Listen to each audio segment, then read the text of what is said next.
go where no one else has gone as we headed to Volskaya Foundry. Team Liquid with the choice.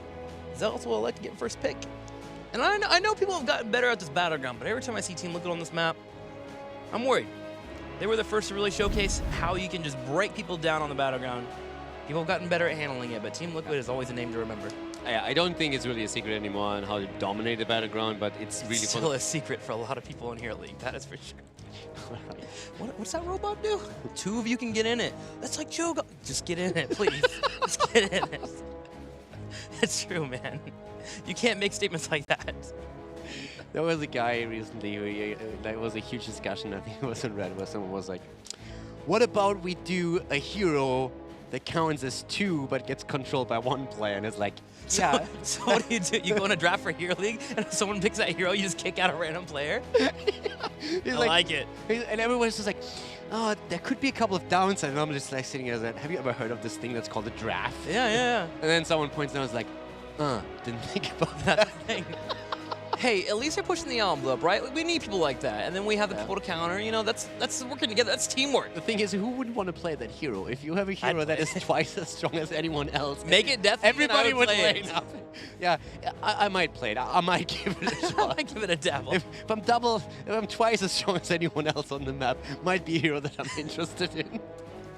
Actually, I kind of want to go this route. Let's do it. Blizzard, get on it. Can we get a hero that is 2 slots, but 1 person plays it, but you get double the damage? Ugh. But there's no confusion, so you're not going to end up in these situations where someone doesn't know that there's 2 people that fit into one of the protectors. That's true. Which brings us right back to Volskaya Foundry. Look at that. Circle of Life just happened right in front of your eyes here at the HGC. What a segue. Tassadar banned out, and this will put Team Liquid in the spot and see if they want to try and ban another hero instead of the Tracer or the Genjis that we normally see. Zealots are trying to mix it up, it looks like, a little bit here to try and get the upper hand in drafts. I mean, Liquid actually played a lot of Tassadar. They played 4 Tassadar games already, so they're definitely in a spot where this double support setup is something they enjoy to play and to showcase. So Zealots seem to just simply have done the homework in the sense that they look at what's going on and they're saying, okay, Tassadar is just an insta-ban for us against them. We want to make sure that they are not getting the option of playing any of these cards. And Liquid has to adjust their own drafting slightly because they're so far only in the second ban position. And they still ban out Genji. I would say targeting Quackens with it to an extent, for sure. Last time it was Abathur that they banned out. Zealots, I don't think are going to play Abathur here on this map. That's not going to happen. I would be surprised at least. And therefore Genji makes a lot of sense. Leaves Tracer open.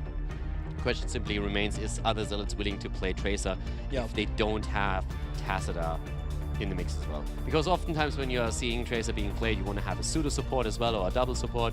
You could try and do that with Abathur, that you get a full support and you get Abathur too, but I don't really think that's the draft that the Zealots are looking for here. Anything that can extend her life bar. Malfurion extending it to do the heal over time. You also have Zarya Shield if you really want to go somewhere, but it's definitely a risk, especially with you having first pick here to move in straight to the Tracer, as Team Liquid can just take Malfurion away. We've seen a couple of Deckard Canes with the potion build into a Tracer, but it's a little bit harder to pull off, obviously. You're a little bit more reserved in the character.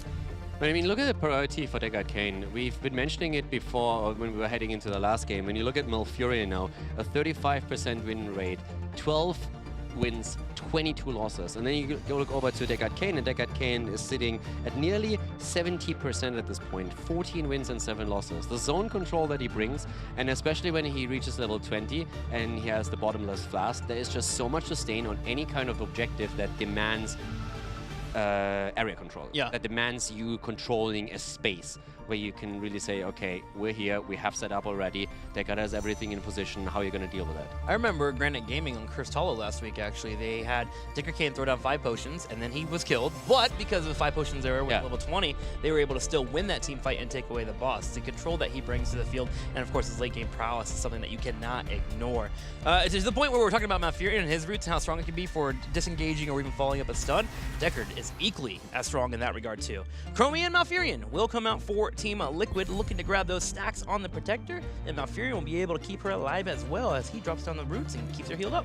I think when we're talking about the win rate of Malfurion, again, it's at 35% right now.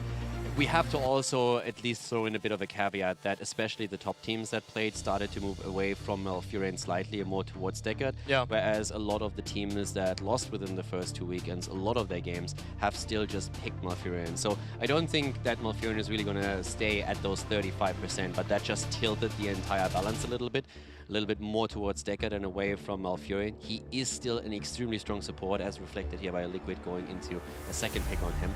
But it definitely shows that it's not only Malfurion these days. There's definitely a lot more to it. With Rhaegar now also becoming more of an option, we all of a sudden have supports here that can really play also to the meta. Kharazim. Another one that we pointed out. If you go dive heavy, he's another hero that you can really use, or if you're trying to blow up the front line of your opponent because they're playing, let's say, with a Diablo, with a Murden that tries to dive in. Or you're on BOE, where you can help break down the Immortal. Absolutely. Yrel and Murden coming. Speaking about diving in, Yrel, Murden, the hopping bros, they'll be able to jump in together and try and destroy a target. It's really similar to what they ran in the last map. It's again the same front line that we are seeing for them. Damage is going to be what I... Actually, what I want for damage here, I'm a little bit curious myself what they are going to pick, because we could still see something along the lines of Falstad for Quacknix. That's the thing. Li Ming is also still out there. Can be absolutely fantastic if you can poke from the distance. So that's another hero that we could see either played by Chris or Quacknix. Wondering about a hammer ban here for Team Liquid. A strong front line, Yrel and Murden. Hammer would be nice and cushiony behind that, but they elect to go ahead and take away the Abathur instead. I think Abathur is still a fair option because there is a possibility still remaining that Tracer and Abathur are both going to be picked. I don't think that you are going to be willing to pick Tracer alone with the setup. If you're the Zealots, that will... I mean, you could, but I doubt it. But if you still pick Abathur into this, you could pull that off. And it would make it extremely difficult, let's say, for Chromie to survive at any point. If a Tracer moves in and outside of you having your level 13 or level 11 available to you, that would have been a nightmare for Chromie. So I like the ban. Zealots respond with Hammer taken out, and Liquid still looking for the frontline tank. So we could see Diablo again. Johanna also still available, but they don't really know what the damage is going to be like. The only issue I have with Diablo here is it's not quite streamlined with Chromie. There's the issue that you could have your still shots miss, of course, if he goes for an engage, you're not quite on with your timing. If we get another damage dealer, that makes it a little bit easier for them. Like, if we got a Phoenix and a Diablo right now, I'd be really happy for Team Liquid. Yeah. I can see a Johanna being a pickup for them as well. And there's a Phoenix Diablo. Okay. Yep, I like that a lot. Having the synergy here, taking also Phoenix away from the Zealots is great. Diablo, we saw what Spot Billy already did, how well he anchored the front line in the last game, and I think he can do the same here.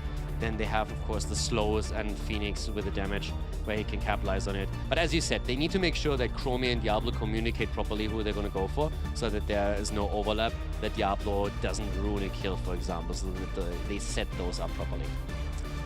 So what damage are we getting here from Zealots? We have seen Quack dabble slightly in the Hanzo lately. Hanzo is also a hero that Chris can move into. He's been falling off a little bit for us, but I wouldn't mind seeing him in this rotation. Hanzo is definitely still a strong option here. For me, when I think about mages, it's still Li Ming. Yeah, there we have her, and Hanzo, so both of them. So very likely it's going to be Chris and Li Ming, and Hanzo played by Quacknix. Could be vice versa. Yeah. They've both showcased him. So our side laner. What do we have? I wouldn't mind Leo again, honestly.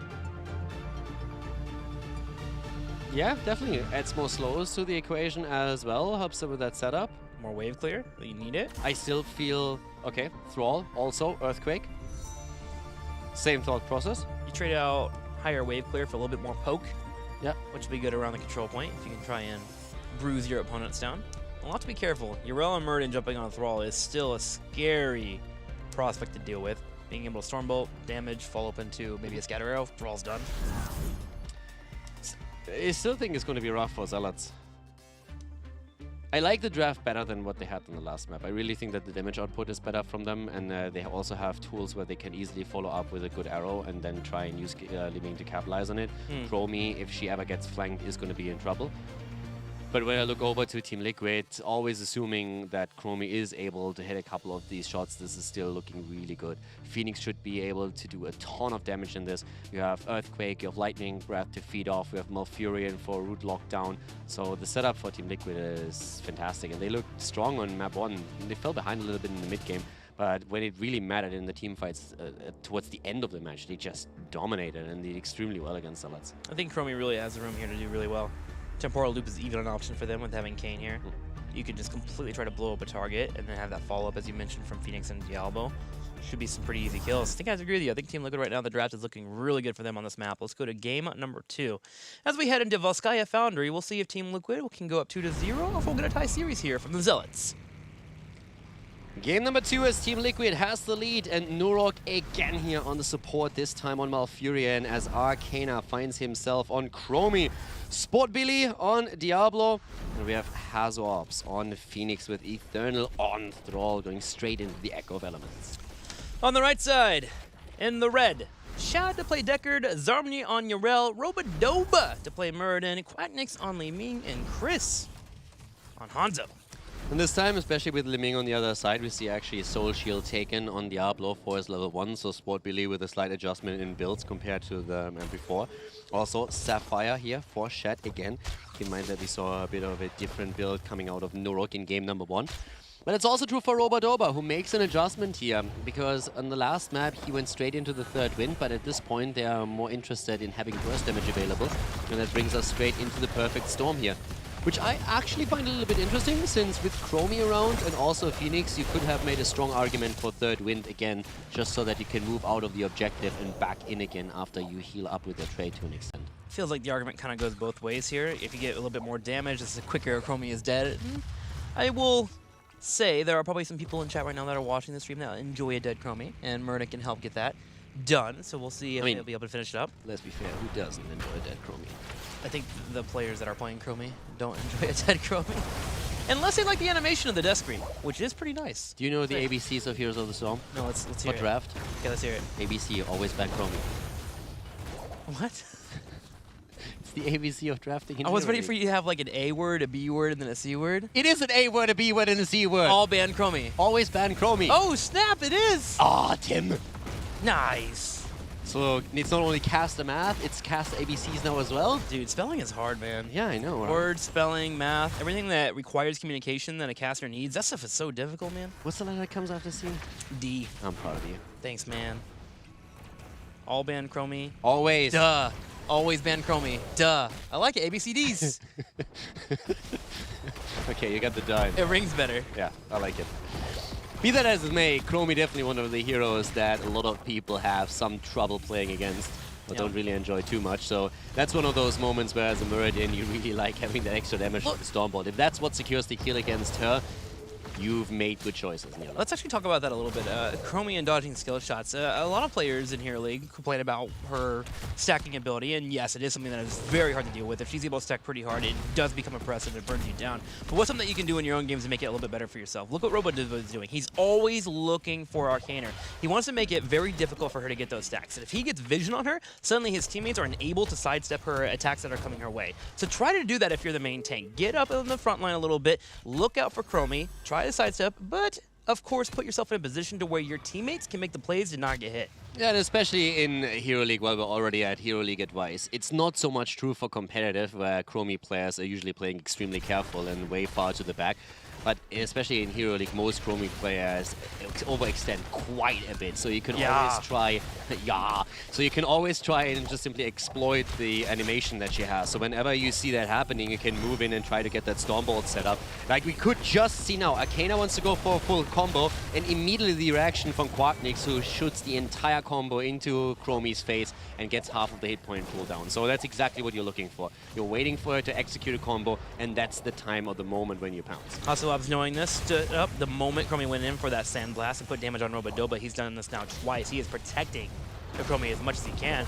And so far, the stacks are starting to roll in. In the early game, we were missing a little bit. 4 stacks were there, but in that last fight, we just had Chromie go all the way up to 10. Also interesting is that we have seen Eternal not complete Echo of Elements yet. He's 1 stack away. Zarmni, by the way, is also 1 shot away from dying, and he is First Blood, as Liquid made that rotation. And that's extremely annoying for the Zealots at this point because they already lost out on the point here early on, and then they lose on URL as well.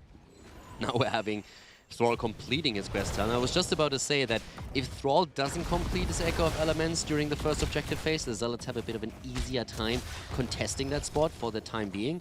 But now that Urel died, it gave enough room and time for Thrall to complete his quest, and now he can happily poke away against the front and back line of the Zealots. You'll see it zap, zap, zap. As Team Liquid turns around and gets a control point, Protector has finally been grabbed, and they'll open up this middle wall and rotate to the top afterwards.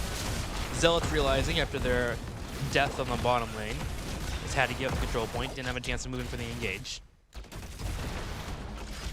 Typical rotation here, making sure that they get their move to the top so that they can take out the fountain. Samni, on the other hand, gets locked into place here for a moment, is still able to hop away, but Eternal and House Orbs have heavily pushed the bottom lane, and the Zealots needed to react to it. It's actually even Diablo who's thinking about moving back down. It's only the Protector at the top. Robert Dober uses the opportunity to get a few more stacks for his Perfect Storm and his Stormbolt quest against the Protector. Chromie also going into the Temporal Loop here. So trying to exploit exactly what we talked about earlier, that lack of a cleanse on Deckard Cain. See if they're able to find those picks. Hanzo, Li Ming, Deckard Cain. Be a little bit worried not to get connected on with the Temporal Loop. Team Liquid is able to break down that front wall, and they're even siege a little bit behind this fort, thinking about going in for that Temporal Loop. See Arcana stepping up, but Chris, well aware of what Chromie can perform. Chromie player himself backs up and plays safe. And Chromie is currently sitting at 11 stacks, so Arcana definitely securing some of them, but as we saw before, he's playing it fairly safe here, always way back behind the tanks to make sure that no one can jump on him. And he needs to be careful with it. If Meridian goes in and hits the Stormbolt and Urel follows it up, or any of the damage dealers, he could fall quite quickly. So they need to be cautious with that. Billy is also in a bit of an awkward spot, and he's already using the healing pulse. First of all, trying to keep himself alive, and in the case that he falls, he doesn't want to give it over to the Zealots. Here comes the Temporal Loop, though. It was a bait. Turns around, gets the damage out, falls up with a Bronze Talon. Sport Billy does it again. It was not a bait. It was a bait. Hashtag it, send it out. Hoslobs will agree this time. We had words on Twitter. I saw they were trying to bribe him, but he's not going to fall for that. Damage immediately on this turret as Team Liquid does turn that fight around, though, and they're able to grab the turret. They're moving towards level 10. Well set up for the second control point, that's for sure. I mean, so far, if you look at the game, we have 2 kills for Team Liquid. We have them now heading into level 10, so they will have an opportunity to claim control over the mercenary camps and also the next biotic emitter again. So they're looking strong here. The Zealots didn't even really fight for the first Protector because Harmony was taken out at a very unfortunate time for them. But they are still going to be in a spot where they can fight for the second objective. The big problem for Zealots is now obviously once again that Liquid has already taken the top fountain out. So that reset option is not available to the Zealots anymore. And Liquid is even looking to take down the fort as they have level 10 already. But Zealots are so close behind in experience that they now have their own heroic abilities and they should still be able to defend the fort. Thrall was waiting on his heroic, finally picks that Earthquake. As I say, there's no reason you would go for a Sundering here, would you? The Earthquake just with the Salvo combo too strong, and also protects Chromie. Lightning Breath coming in too, lots of slows available here for Team Liquid. This is going to be really, really rough for Zealots if these combos hit later, especially since Malfurion now also went into the Twilight Dream. Arrow comes out, only hitting Nurok in the back line. The Scroll Arcana actually really chunked down here, but they cannot secure the kill. So the Zealots now burning 1 cooldown, not getting a kill for it, should still be able to use the arrow again when it comes to the fight at the top. So we're going to have a roughly 20-second gap that the Zealots have to bridge before they can commit to another heroic ability on Hanzo, once that the objective spawns. An aggressive play from the Zealots, but I kind of liked it. It was near turret, so a little bit hard to dive, but imagine if that arrow connected and then you had their Cane follow up into the scroll. You have a Li Ming reset right there if it hits Chromie in particular. Definitely something could have gone into. Hey, don't get me wrong, I really like it as well. I mean, if you find an opportunity like this, just take it. And if you get the kill, it would be great. Would give you a bit more map control and a chance to control the battleground for a time. But at this point, they have 15 seconds left. No one has really moved into the objective yet. Now Zealots are making their move. So they should have an easy time setting a combo up again if the opportunity arises. I'm also worried about Team Liquid executing theirs and to see how the Zealots deal with it. Well, for now, Zealots have to control this top point, and they already got the early percentage here, jumping up to about 27. Team Liquid messing with them a little bit. Don't want to really force the fight too much unless someone oversteps. They want to get that 13. Yeah, the item control from Team Liquid is fantastic. Arrow hits the backline again, but there's no follow-up. We have triple turrets for Liquid and a Bionic emitter. They are way ahead when it comes to item control. Zealots have no fountain at the top lane. That's another problem for them. Outside of an engage that happens in a flank, I don't think there's a way that Zealots can really contest this. They have to somehow try and find a kill here by Doba leading the charge and landing a good Stormball. But the question is, who can you really hit and who's going to follow it up? I mean, they were trying to hit Arcaner there, but Arcaner was able to respawn with the timeout, making sure not to connect it on, which meant there was no arrow for them to follow up. Celebs taking some damage here on the bottom left, will get his shields deleted, but should be able to reform those over time. With Sportbilly doing his best here to control the top left, getting up to 83% for his team. Zealots step up and are attempting to be a bit of a nuisance. 20 seconds for that Dragon's Arrow. If they can buy some time, they'll have one more chance to go for a Chromie kill. But this is exactly the advantage that Liquid has. They now went back and some of them started to tap as well, so it's a bit of a pre-tap. Even if just a bit of your mana pool misses, you get the entire tap, and that also means that when you lose hit points, you still regenerate to an extent. So this is exactly what they're doing right now to reclaim the spot. And this pre-tapping is something that you should always do when you're going into an objective. We can talk about that later, because for now, both teams are looking for an engage, but Liquid has now also taken the level 13 talent, and that's a huge advantage for this fight. Zealots stepping up, still at that 13 disadvantage, trying to control the point as long as they can here. Want to be able to buy a little bit more time with another wave coming in this top side. They can delay it long enough to be able to get it, but Team Liquid is not going to give them that chance. Root comes out. Sportbilly holds that front line like the bodyguard he is, and there it is. Protector comes out. Yeah, they let it go. They know that they need the 13, but that of course gives Liquid even more momentum as they move in with the Protector again through the top lane. And yeah, pre-tapping, in case that you actually haven't really heard about this, so as long as you lost any amount of either HP or mana, you can tap at the fountain, and it still gives you more than you can see on your own hit point bar if shortly after you're losing hit points. So oftentimes what you're going to see if someone heads into an objective fight and has the full mana and full HP, they will just use one spell randomly to get a bit of mana out, pre-tap at the fountain, and then go into the battle. And that's one of the things that you've seen Team Liquid do up at the top. Fort taking seed as Team Liquid marches forward as Zealots move in and attempt to force a fight. His army trying to hold his own, but Sportbilly bullying him out will prevent him from staying in that area.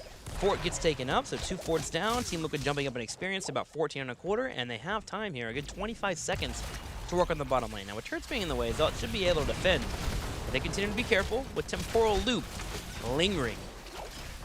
Zealots definitely play a bit smarter in general. They're playing more disciplined, but Arrow misses again. They were trying to make a play here. Nice dodge though on the Protector. They are falling behind here for sure, but they are not getting snowballed too hard. The problem is that Liquid is still taking the lead in experience, and they are going to try and walk this towards level 16 for the next objective. So Zealots have to at some point take their chance here. The one thing that I'm missing from Zealots, I think they're a lot more disciplined when it comes to them giving a bad spot up, not fight for it, and just realize, okay, this isn't going our way. But I miss the coordination when we're seeing engages and aggressive plays being happening here. Doba with the Avatar here. They're trying to make a play. Lightning Breath being used, but here comes the Twilight Dream, and down goes Muradin. He's the first one to fall. Quadnix also eats the full combo from Arcana. Zarmony trying to jump out, is still on the sacred ground, but is just simply not able to evade death. 2 down on the side of the Zealots, and Team Liquid half a level away from level 16. I really feel like that may have been an issue of communication. Muradin in the top left corner getting knocked to the into the wall, and then Chromie falls up into a Dragon's Eye and puts the entire damage on him. So Muradin's at half health. He actually can't stay in that fight. Sportbilly realizing that, just steps up and says, okay, let's control this point. I'll drop a Lightning Breath, and we'll be able to get engaged with a 5v4. Muradin was trying to get his trait procced a little bit before he could even move in, and Zealot's not really noticing that, just completely caught out. I know they were fighting on an even talent tier, but the moment Muradin gets chunked down by a Chromie combo, that fight's over. And also, I want to come back to the level 1 tunnel on Muradin. I really think that this tendency that we see these days to go into the perfect storm doesn't make a lot of sense for a lot of composition or teams that play it. It's definitely a great asset if you're going for a full-on lockdown on a single target and you want to burst it away. But with the way that the Zealots have been playing lately, I really think that heading into the more passive third wind on level 1, where you can move out of a fight, especially against the Chromie, against a Chromie that pokes, against Phoenix, and also against the chain lightnings that we're seeing coming from Thrall, it would really benefit them to have that as a tool. Because at this point, we're seeing 16 stacks on the side of Muradin, and that's 80 extra damage on a target if you connect with the Stormball. I really don't think that's necessarily worth it here.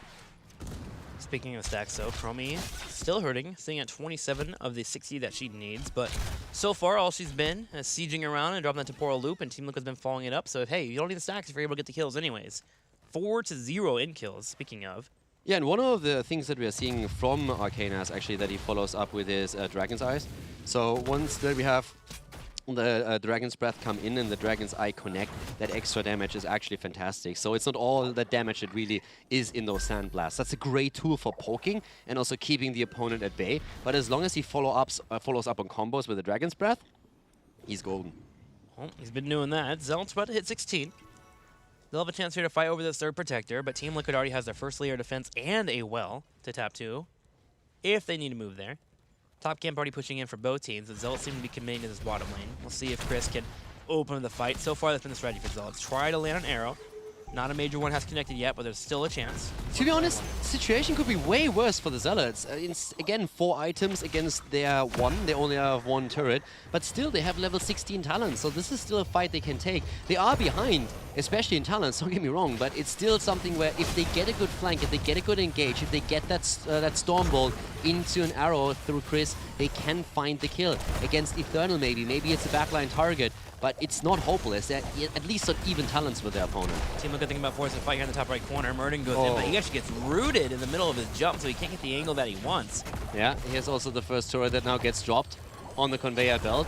Billy still looking for an opportunity. Sacred Ground is in, and he gets pushed out. Zarmany not finding value on his level 10. Phoenix to top left, though, taking some pressure. Arrow comes out to try and lock him down, but Hasselhoff's able to dodge out on it, and then he teleports backwards, so he's nice and safe. Big heroic being used, so Scorpio goes in for the fight. Phoenix is able to teleport away, but the Lightning Breath slows down the back line. Here's an Earthquake, too. Eternal moves in. They want to force this fight. Yeah, here comes the salvo. Hasselhoff's actually getting a great salvo out, even though he was Stormbolt stunned by Roba-Doba. Here comes the loop against Zarmany. He's still alive, though, at least for now. Can he jump away? Does he have a straight up? No, he does not. Cannot use the jump, cannot move out, and now Team Liquid is again in a 5 versus 4 situation, and they still have Twilight Dream available to themselves as well. And they just took a lead in the top lane, as that Merc camp was able to clear out the other Merc camp with the help of the minion, so that will be pushing pretty soon. Zealots will need to defend against that. And they'll also have to worry about the protector that's being grabbed now, as Sport Billy starts to channel out the points. Meanwhile, Team Liquid grabs the turret to the bottom left, and they want to make sure they have items set up to move in for this keep, and if they get a pick here, they can go straight for core. Especially with the adjustment on Thrall going into his Alpha Wolf on level 16, you can really tell that Roba-Doba is one of the prime targets for them. If they can just lock him down with an Alpha Wolf, get the hits in through Thrall, and then Chromie follows up with the Dragon's Breath, that's a huge amount of hit points gone right away. And they're trying to do exactly that as we speak. It's still a 5 versus 5 on the map, so we have a chance for the Zealots to turn this around, but Liquid is looking strong right now, and they're trying to hold on to that spot. They still have 3 items. They have a Biotic Emitter, and they have double turrets, already dropping 1 here to secure that protector. It feels like this is on Chris's shoulder. He's got to land this Dragon Arrow. He's stepping up. The team's doing so as well. Zarmany and Roba-Doba need to get on this point. They start to move in, too. They clear out this turret so they can establish positioning. Team Liquid has time, though. They can try and soak a little bit more. I don't know if they'll be able to get 20 here if Zealots are able to start grabbing the points. Sport Billy's delaying as long as he can. Zealots haven't found a kill yet, and they need to make that happen soon. Here comes the Earthquake as Thrall goes in. Eternal low. Temporal loop against Chris, and he's nearly taken out here. The Dragon's Breath is about to drop him. He gets the arrow off, but that's not enough. Down he goes, and we see Li Ming fall as well. A double kill, make it a triple. Urel falls, and things are looking grim for Zealots. Team Liquid is on a hunt. Zealots feeling like they had to take that fight or they would lose the game. I feel like you can make a case for it definitely too with 20 hitting. Shad trying to stay alive as long as he can. With some damage coming out from the protector, Team Liquid is able to push S5 to the bottom lane, break open this keep, grab the keep, and start to move in for the core, even setting up the best they can to make sure they put out the optimal amount of damage. And I also agree with you, a lot of the pressure was definitely on Chris to find the arrow with Hanzo, and that just didn't work, and part of it was that we saw Chromie moving in from the side and simply dropping the temporal loop on him and really pressuring him, even able to get the kill with the help of Diablo shortly after. Murder now falling too, and with the keep gone, this is of course the beginning of the end, as Team Liquid has level 20 abilities now in their hands and they're starting to move in here. Hanzo and Li Ming are already back to business, so is Urel, but the shields are gone and Team Liquid is railing away at the core. That they are. Zealots trying to siege, trying to get a reset here for Quacknick so they can maybe have a chance to defend, but Hasselhoff stays alive. The Protector continues to focus down the core. Sport Billy playing as safe as he can. Arrow comes out, another sidestep from Hasselhoff, and that is that. Team Liquid able to get a 2-0 over the Zealots. Great victory again by Team Liquid, so they have the 2-0 here. Very dominant performance here. Not a single kill on the side of the Zealots. Definitely looking a bit better when it comes to discipline, I'd say, but what I'm really missing on the Zealots' end is good engages. They just don't find these engages. They haven't found them on map number 1. They didn't find them here on the second map on Volskaya, and it's really starting to become a bit of a problem. You need to, especially when you're starting to fall a bit behind, you need to be able to make the engage happen. That can be either Robodoba making a good Stormball play, that can be the follow-up through Chris or anything else, but we're just seeing them in a spot where they're always very, very passive. They move away at the right time when they realize, okay, we have a disadvantage here. We need to just cut our losses and fall back to fight at another time. But the problem really remains whenever they are trying to make a play, it doesn't work out. The Hanzo arrows, they didn't connect. The Stormballs didn't really connect when they had to. So there's still a bit of a problem when it comes to the offense. They don't find the engages that they really need to get that kill. 10 kills against 0 just underlines that. I mean, I want to call that Hostile Up's doing a really, really good job of making sure in the early game when Murden would go in for that dive, like we talked about on top of Chromie, land that Stormbolt and the damage in, he would make sure to punish heavily, and I think it actually affected Robodoba a little bit. We got to a point where we started to have him not engaging as hard in the late game to try and force a fight, and I feel like it's because that early game went so well for Hostile Up, stepping up, putting out as much damage as possible, putting him down always to about half health, which kind of comes back to your point of having that third win would have been helpful for him to come back into fights later on. Let's go ahead and go to commercial break, and we'll be right back with game number 3. We'll see if Team Liquid can end this here or if Zealots will find some fire.